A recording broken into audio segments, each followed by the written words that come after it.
નમસ્કાર.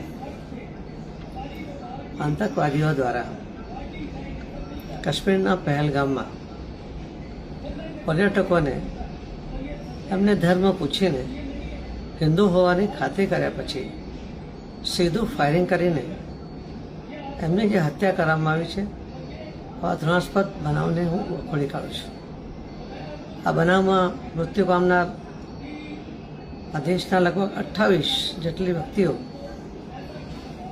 કે જેમને એમની પત્નીની હાજરીમાં, એમના સ્નેહી સગાઓની હાજરીમાં જે હત્યા કરવામાં આવી છે એ અત્યંત દુઃખદ ઘટના છે.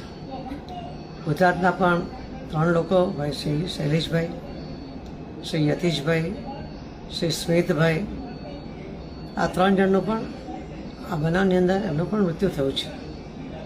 હું આ 3 લોકો સહિત આખા દેશમાં જે કુલ હમણાં સુધી 28 લોકોનું મૃત્યુ થયું છે કે જેમની હત્યા કરવામાં આવી છે, એમના કુટુંબીજનો ઉપર આવેલી આ આફતમાં ભગવાન એમને શક્તિ આપે એવી ભગવાનને પ્રાર્થના કરું છું.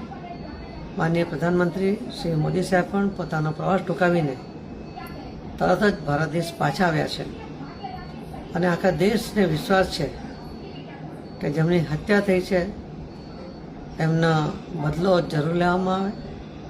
આખો દેશ એક થઈને એની રાહ જોઈ છે અને ચોક્કસપણે બીજી વાર આવું કોઈ કૃત્ય કરતાં પહેલાં વિચાર કરે એવી કડક સજા એમને થાય એ કરવા માટે આપણે બધા કટિબદ્ધ છીએ.